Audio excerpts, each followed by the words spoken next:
Mission impossible in real life. That is what's going on right now in Lebanon as Israel does something that I didn't even know was possible. So some of you guys might be asking, what is going on? Okay, so there's these things called pagers. Pagers back in the day will be a way to get telecommunication information to you without needing you to have a cell phone.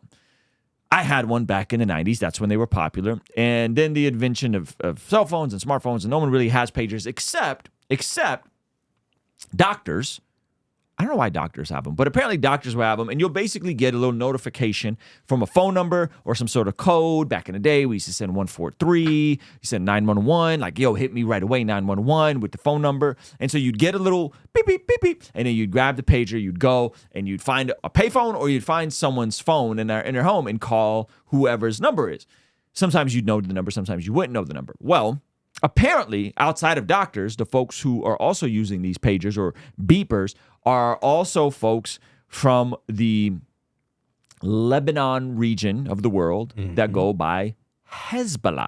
Now, if you guys didn't know, Israel and Hezbollah got some serious beef going on right now because of the situation in the Middle East. There's now escalating to Hezbollah. Now, Hezbollah is not like what's going on in Gaza. Hezbollah is a bit more sophisticated, but apparently so is Israel. And this is, I didn't even know this was possible, okay? How do you make devices explode like this? Yeah. This is craziness, okay? Hit by a wave, go back, of exploding pagers and blames Israel, at least 9 dead, thousands injured, okay? Now, I don't know if Israel's officially taken responsibility for this yet, okay? And this is sad because, like, when Israel responds, I think it's usually the Mossad and, like, the stuff they've been doing is crazy. The stuff they did in Iran, taking out top officials in the combative, the folks they're fighting against. But there's always like a sad situation attached to it. Always a child. You know what I mean? Like, it's like, if you could be this precise, why are kids still getting hurt? Yeah.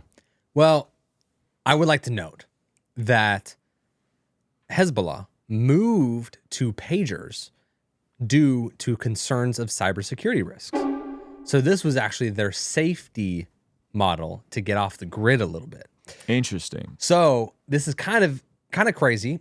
Someone in Israel got wind of it, right? And they figured out some crazy way.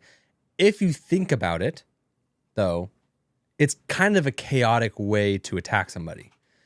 Because it sounds precise, but in practice, it's actually not. Like, imagine 3,000 pagers, and then you don't know where they are. Yeah, I mean, these folks in a supermarket. There's folks at grocery stores. You don't know whether they put it down. Yeah. And that's probably how a kid got. Is because a kid was probably like, I'm playing with dad's pager. And so that's super unfortunate. So it's like almost as precise as you can get, while also kind of a chaotic plan. Yeah. Okay, so at least 9 people deleted, 2,800 wounded, targeted pagers held by members of Iran-backed Lebanese militant group Hezbollah across Lebanon on Tuesday, according to the country's health ministry. Iran's ambassador to Lebanon was one of those injured. Wow, it's interesting. So they got an ambassador again. The group said it holds Israel responsible for this amid already increased tensions in the region. The Lebanese government also condemned the attack as criminal Israel aggression. Now, this is something interesting. When I was in Israel, you know what they were gearing up for? What? Stuff with Lebanon. They took us to the Lebanon border. They showed us the Lebanon border. They showed us this is what they're gearing up for. Oh, they share a border with Israel. Yeah. They were like, hey, folks in the West Bank, we're not too worried about the West Bank. We're not too worried about Gaza. They kind of underestimated Gaza. But they've been ready for Lebanon because they see Lebanon as a direct proxy of Iran, and their real beef is with Iran. Okay? So someone in the chat said, maybe we can verify this, is that this was, if they sent these over with explosives from Taiwan, that's crazy. No, that's some serious James Bond, Mission Impossible type stuff. Years out in the making. Let me see. Where did I just see? I just saw it in the chat. Not to mention, could you imagine? The pagers came from Taiwan. They planted explosives in them. So they came with it already preloaded. Could you imagine if Israel had some sort of intelligence officer undercover that convinced the higher ups to go to pagers so they could execute this plan? Like, I'm wondering what came first. Did they influence the whole move to pagers, or did they get wind of it and somehow control the supply chain and everything? Yeah. That's crazy. Yeah. Now, I'm going to give you guys some insight in terms of their mentality that will hopefully give you guys some context, okay? But let's look at some more of these details, okay? No comment from the IDF, military, which is engaged in tit-for-tat strikes with Hezbollah for months, said it would not be commenting on the incident. I mean, if that's not like indirectly taking responsibility. Like, I don't know. You know what I mean? One report said that there might have been small explosives, but Hezbollah would be expected to check that. They were likely intercepted at the battery was laced, malware installed, and there you go. So the batteries were laced with something, and then the malware was installed. And you know, not to get too graphic, but when I was watching the footage, It's pretty bad. on Twitter, it looked like they sent a message to everybody first, so they all checked their pagers, and then like seconds later, poof, Oof. crazy. All right, let's keep going. So hospitals are packed. So here's the Yeah, so this is the sad part. Pagers used by hundreds of members of the militant group Hezbollah exploded near simultaneously in Lebanon and Syria on Tuesday, killing at least 9 people. So both Syria and Lebanon share a border with Israel, killing at least 9 people, including an 8-year-old, and wounding several thousands, officials said. Hezbollah and the Lebanese government blamed Israel for what appeared to be a sophisticated remote attack. Among those wounded was Iran's ambassador to Lebanon. So we already talked about that. The mysterious explosions came amid rising tensions between Israel. September attack. I was kind of highlighting this. So they're getting roasted all over X. They're talking about this is the new. This is awful. This is the new. Who did this? This is new Hezbollah army after. Gosh darn it! Is that AI? What is that? I don't know. This looks real. This looks like they did some sort of honoring wounded soldiers march, and I don't know where this is. Is that Palestine? I don't know. That flag? No, I don't know like Palestine. It's something. Here's the thing that I think people misunderstand about this entire conflict is most folks who are in this part of the region, their framework is directly connected to what happened to their grandparents or their great-grandparents or their parents, usually grandparents, during World War II, something called the Holocaust. So their entire paradigm of the world is very simple. And the sooner you can understand this, the sooner you get why a lot of this stuff has been going on. Their framework is summarized in 2 words. Never again. Never again. That is if I could summarize the Israeli paradigm is because of what happened with the Holocaust, any threat, any mention of a threat, any semblance of something that might be, from their perspective, anti-Semitic, anti-Zionist, anti-Israel, their framework is going to be, we see red and we are going to annihilate our enemies because they did that for us. They did that to us in the past. That is the worldview that they have, and that is still within their relatively modern history. So, if you see a threat, you are going to go after and neutralize that threat. And I think they make an effort to try and mitigate collateral damage, all things considering. But unfortunately, there's going to be collateral damage in these situations. And this is, to be fair, this is probably the least amount of collateral damage they have caused yet.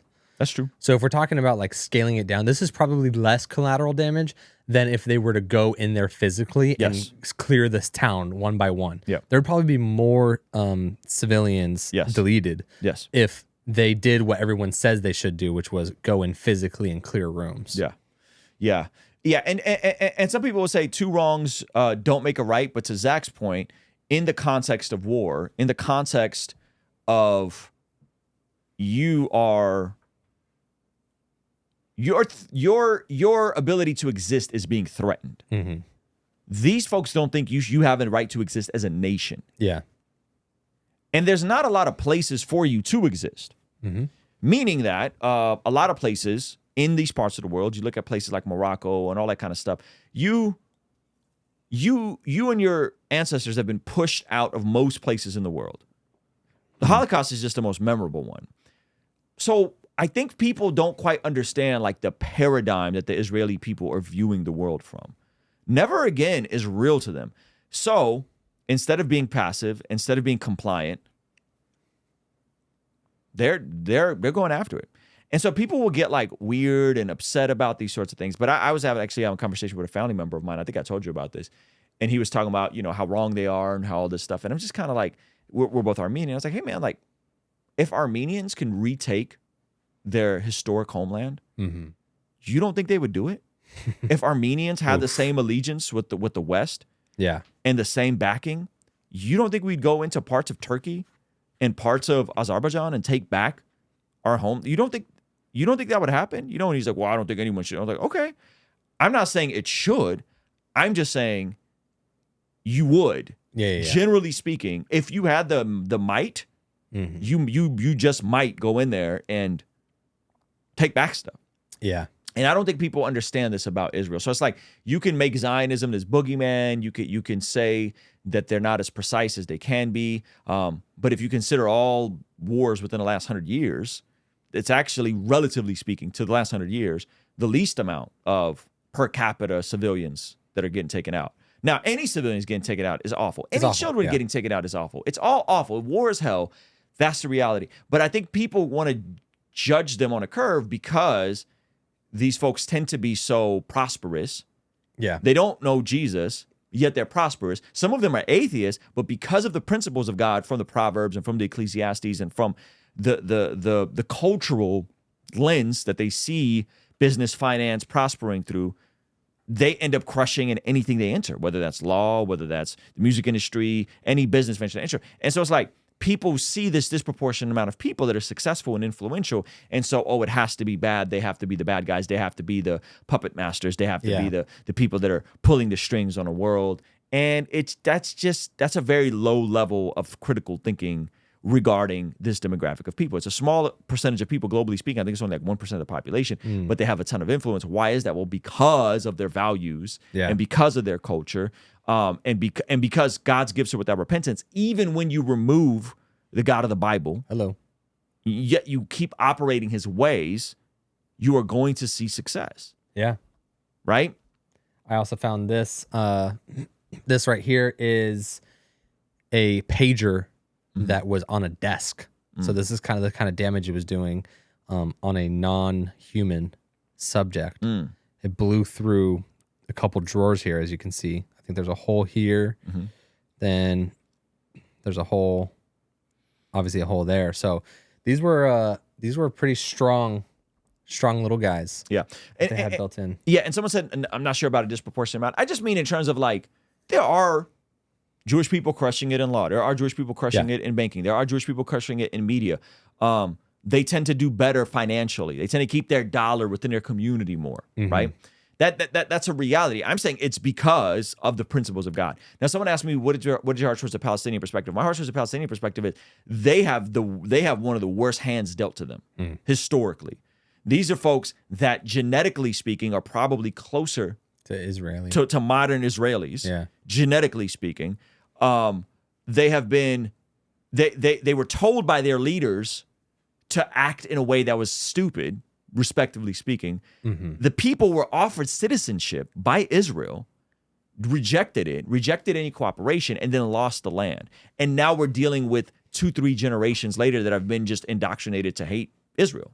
Paying for the sins of their fathers. Paying for their sins of their fathers. And it's sad. And I think the mismanagement of funds by the PLO, the mismanagement of funds by all these things, the Hamas, I think the people there is one of the most tragic situations, because I don't think all people are responsible for all this stuff. But I think it's been such a tumultuous, dark history that is complicated, yet they have to pay the price. And it's sad. And it's like, My Israeli friends, I'm not speaking on behalf of all Israelis, but my Israeli friends are actively working towards trying to find solutions with the Palestinian population. And I've been to the West Bank. I've been to Bethlehem. I have friends that are Palestinian. I have friends that are Muslim.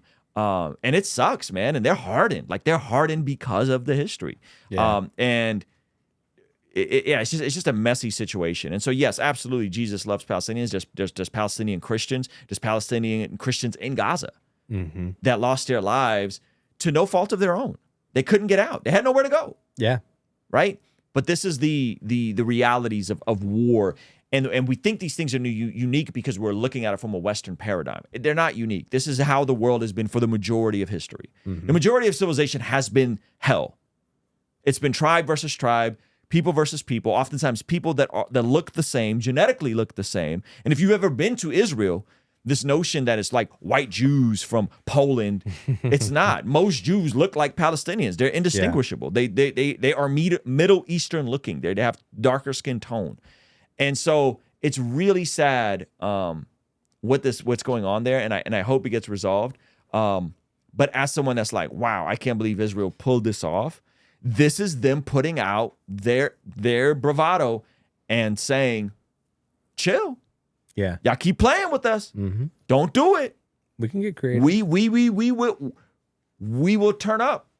And you really don't want this. And we may or may not have nuclear weapons. And we may or may not, right? Like, and wounding 2,000 Hezbollah operatives is like such a weird but powerful flex. Yeah. Hopefully they're all Hezbollah operatives. Hopefully, yeah. Hopefully. And if they are, then this is a very precise operation they executed. We don't know if they are. We technically don't know if it's Israel behind it. It probably is. That's true. Thank you so much for checking out the video. Comment down below and let me know what you think. And be sure to check out this video that YouTube is recommending just for you. Let me know if they nailed it. All right? I'll see you over there. Peace.